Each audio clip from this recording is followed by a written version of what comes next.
The End and Other Beginnings. Stories from the Future. By Veronica Roth. Performed by Emily Rankin and Macleod Andrews.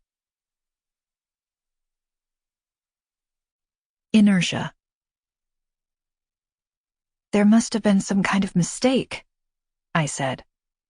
My clock, one of the old digitals with the red block numbers, read 2:07 a.m. It was so dark outside I couldn't see the front walk. "What do you mean?" Mom said absently as she pulled clothes from my closet. A pair of jeans, t-shirt, sweatshirt, socks, shoes. It was summer, and I had woken to sweat pooling on my stomach, so there was no reason for the sweatshirt, but I didn't mention it to her. I felt like a fish in a tank, blinking slowly at the outsiders peering in. "A mistake," I said, again in that measured way. Normally, I would have felt weird being around Mom in my underwear, but that was what I had been wearing when I fell asleep on top of my summer school homework earlier that night, and Mom seeing the belly button piercing I had given myself the year before was the least of my worries. "Matt hasn't talked to me in months. There's no way he asked for me. He must have been delirious."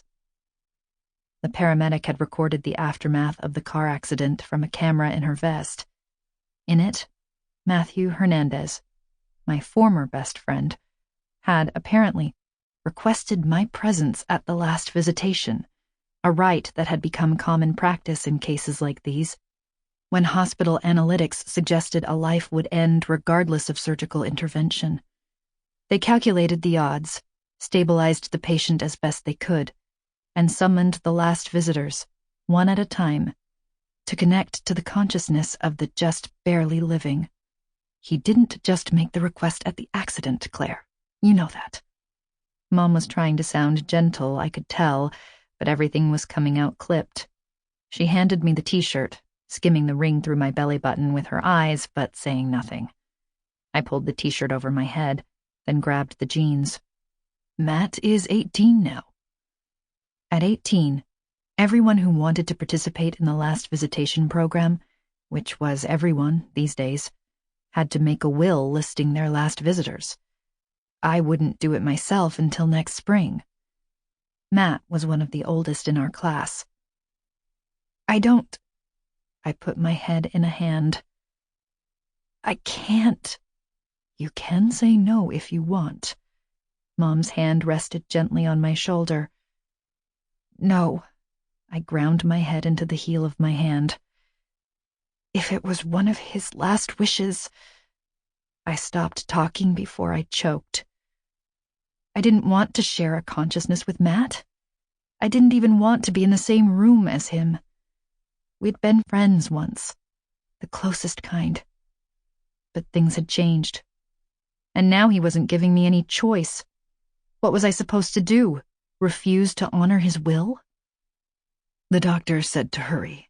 They do the visitation while they prepare him for surgery, so they only have an hour to give to you and his mother." Mom was crouched in front of me, tying my shoes, the way she had when I was a little kid. She was wearing her silk bathrobe with the flowers stitched into it. It was worn near the elbows and fraying at the cuffs. I had seen that bathrobe every day since Dad gave it to her for Christmas when I was 7.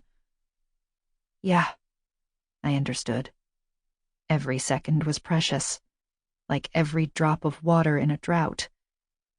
"Are you sure you don't want me to take you?" she said.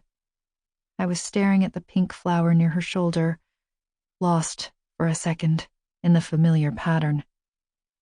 "Yeah," I said again. "I'm sure."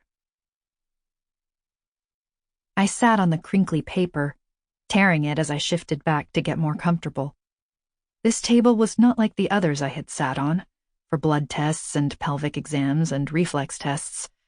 It was softer, more comfortable, designed for what I was about to do. On the way here, I had passed nurses in teal scrubs, carrying clipboards.